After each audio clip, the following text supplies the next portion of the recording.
Welcome into the studio, my super guest of the day. It's the architect, Pat Benjamin. Hello, Pat. Hello, Steve. Good to see you again. Okay, well, let's talk about your professional side. And you studied architecture at Oxford Brookes University. You must presumably have had an interest in architecture before you went off to college. Well, I guess so. I mean, like all these things, as a kid, I used to, of the 70s and 60s, I used to like making Airfix kits and little models like that. So I saw it really... I say to people, it's the only profession where you can actually make models and do drawings for a living. Yeah. Were you much of an artist as a young man? Well, I did art at school, enjoyed that sort of thing. I say I wasn't particularly fantastic, but it was a nice combination between maths and art, and I combined those two things, you get architecture. So I think it's a wonderful job, but it does involve an awful lot of study. How long was your course? Because traditionally it was about 7 years. Yes, you're right. Yeah, there's a bit of working in between, but it's the sort of course which goes on and on. But it's such fun. Time flies by. Now, looking at your CV, as I was earlier today, you joined Llewellyn Harker Architects in 2000, but there's a gap from 87 to 2000. So what were you up to in that period? I was still studying as an architect. So I was working down here in Bristol, actually, a practice in Orchard Street, just at the bottom of Park Street. We used to do a lot of schools in that practice. Well, when you're a young man or a young woman like that at the start of your career, how much are you given? I mean, is it just sort of the odd bit of pipe work or something? Well, yeah, it can be a bit like that. Yeah, the worst thing was doing the printing, because in those days you had something called a dye line printer, which was a bath full of ammonia. So you get the youngest person in the office to do all the printing, which meant dipping these bits of paper in ammonia. Yeah, it wasn't very pleasant. And I suppose the architectural plans have to be so precise, don't they? Because on a plan, which maybe 2 or 3 feet across, it might only be a millimetre, but when it's a full-size building, if it's out a little bit, it makes a big difference, doesn't it? Does make a difference. Of course, in my lifetime, it's all changed. It used to be everything was drawn by pencils and pens, and nowadays it's all drawn on a computer, and it's all so more precise then, I suppose, in that respect. Yeah. So you ended up with Llewellyn Harker Architects for 7 years. You must have been happy there then. Yeah, they were good. They were friends of mine, and we worked in Somerset, and working on a lot of houses and a few school projects as well, which was fun. Well, you founded your own company, Benjamin and Beauchamp, with John Beauchamp in 2007. Old university friend of yours. Yeah, we worked together at university, so it was good fun. Kept in touch. And, why did you decide to take the step and start your own business?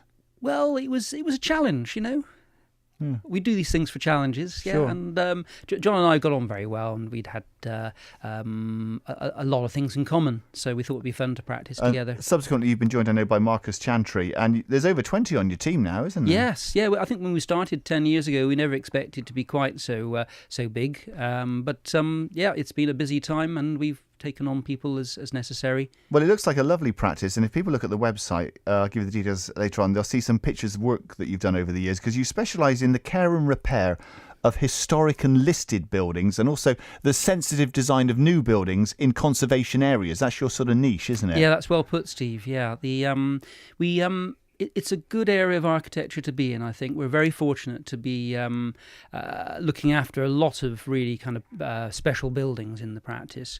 Some of the buildings we're looking after are Dublin Cathedral. That's one of John's buildings. And here in Bristol, we've got St Mary Redcliffe Church, a number of other churches, Clifton Christ Church, and also All Saints in Clifton.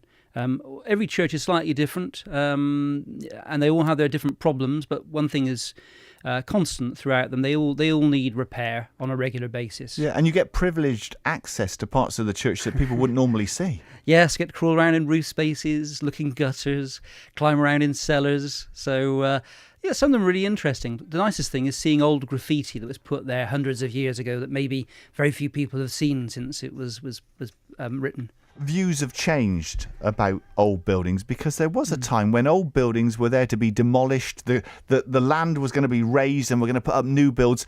The value of historic buildings has really increased, hasn't it? That's right, Steve. Yes, I mean, I think it was the Victorians that really got excited about the romance of old Gothic buildings, and they set up the Society for the Protection of Ancient Buildings. and then it's rolled out from there. And it's interesting because you see in a city like Bristol, there are obviously hundreds of buildings that are old.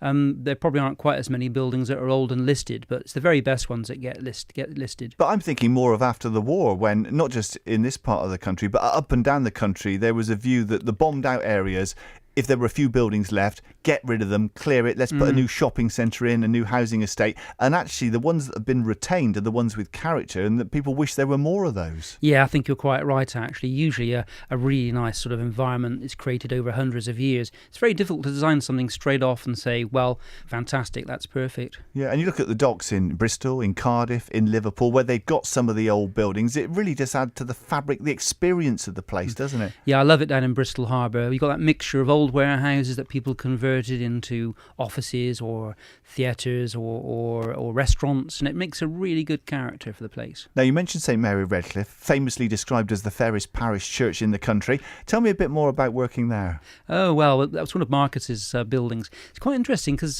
when Queen Elizabeth first described it as the most beautiful parish church in the country, it was it didn't have a spire. Its spire got knocked off in about 1440 and remained knocked off for about 400 years. So when she looked at it, it was a stumpy old sort of spire. It's even better now. It is even better, yeah. And with St Mary Redcliffe, it's very difficult sometimes to know what the architect's done with these old buildings, because the idea is you go in, you do something, and nobody notices it, and you retain the kind of historic character. So I think last year we put a new roof on one of the aisles.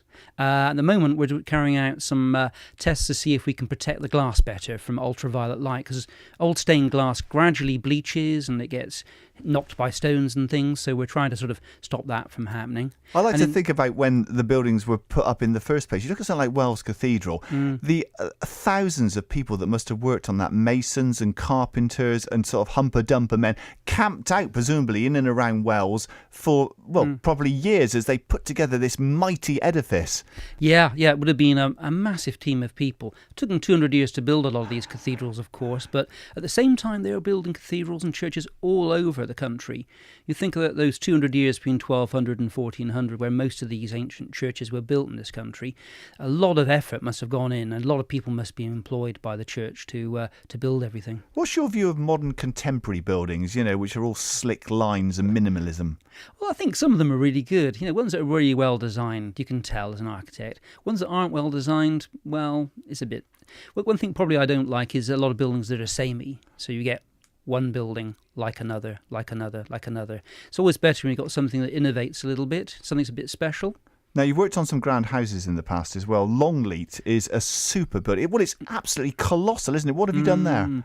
Well, my colleague John's been involved at Longleat for, I don't know, a long time, maybe 15 or 20 years. And we've helped repair the roof. We've done little bits of stone repair, because you imagine these buildings, they're hundreds of years constantly old. Crumbling, aren't they? Absolutely. So every now and again, you've got to go in and just fettle a bit or change a bit, So, Longleat's a great house to work on. There are hundreds of secret passages in Longleat that nobody knows about. Golly. So, You've also worked on castles, including Nunney Castle, which is a sweet little castle, isn't it? Yeah, that's working really with English heritage, and every now and again they need to be aware of things that need to be repaired. So we've worked at Nunney down here in Somerset, Stokesay Castle, Fairley Hungerford, which is also in Somerset, just reviewing what needs to be done, making sure that the walls are safe for the public to walk near, just general things that you wouldn't notice as a bystander, but we're there monitoring the whole time. I tell you notice when a bit of masonry comes down and there's a lawsuit. I mean, they have to be very careful these days, don't they? They do, and it's kind of giving people access to these ancient monuments without putting them at danger. That's the trick. What are the restrictions about working with certain materials? Because when you have a historic building, you can't just replace something with plywood. You've got to adhere to strict standards, presumably, haven't you? Yeah, well, English Heritage will look over your shoulder the whole time, and then there's a whole series of tried and tested sort of historic materials which are nice to work with. A lot of new companies may not know about them, but if you go back into history, you can see that there are traditional ways of doing things that have stood the test of time. Yeah, and the fact that these churches are still standing and these ancient houses hundreds of years after they were built is a testament to the quality of the workmanship, isn't it? Yeah, I think it's phenomenal, because a lot of these churches, when they were first built, take Wells Cathedral, for example, nobody ever built a tower that big before. So it was all sort of, wasn't tried and tested at all. It was very much experimental engineering. I remember years ago I went to Cologne on a school trip and we saw this magnificent cathedral in the distance, which has 2 towers. My mate at the time, he just said, imagine coming here as a peasant from a village, never perhaps leaving the village, and suddenly seeing this massive thing in front of you. It would have shocked you. Well, it would have inspired you, I'm sure. Awe-inspiring is probably the way that you would put it. You know, and I think that was very much the message that was sent out in the Middle Ages to those people visiting churches. You've worked on Sherborne Abbey as well, haven't you? We have. It's one of Marcus's churches. It's a beautiful village, or a beautiful town, shall I say, Sherborne. Fantastic. Yeah. And you've also worked on private houses. Tell me about the sort of clients who come to you. Presumably they've got something old, but they want to add something new. Is that usually, yeah, usually. I mean, a lot of these old houses, they need to be adapted to suit modern living, and living tastes change. You know, sometimes you might have a building with lots of servants' quarters which are not needed anymore, or you might have a building which needs a new kitchen. So you get involved with some quite small jobs and some quite large jobs. What's planning like these days? Is it a bit laxer than it used to be? Oh, I don't know about that. In some ways it is, and in some ways planning officers can be very difficult. Yeah, I bet that's annoying when you think you've come up with a wonderful solution and they're a bit sort of petty about it. You've got to be polite to them, haven't you? But you think at the end of the day, it's all about personal relationships. So if everybody knows the rules and gets on okay, normally a suitable solution can be found. Now, 3 years ago, you won a regional RIBA award, the Royal Institute of British Architects, for work on the Hauser and Rith Art Gallery at Bruton, which has been a real boon to the area, hasn't it? Yeah, it has. Yeah, that's a wonderful project. It was a derelict sort of model farm for many years, probably about 20 years it had been empty for. And then we were involved in trying to stop buildings from falling down, because they were all listed, of course. And it's turned out into this fantastic art gallery with a very good restaurant, the Roth Bar and Grill. I thoroughly recommend that to any visitors to Somerset. Now, I know you enjoy working on schools, and you've worked on several in Bristol and Bath, and indeed your local school you've worked quite a bit, haven't you? Oh, of course, yes. The little village of Wedmore had a half-finished school, and I think it had been my aim for many years, since my children were at the school, to try and finish it. So a couple of years ago we managed to fundraise and build 4 classes needed, so that all the children are now taught in proper classrooms rather than in huts. And you're working towards a sports centre as well, aren't you?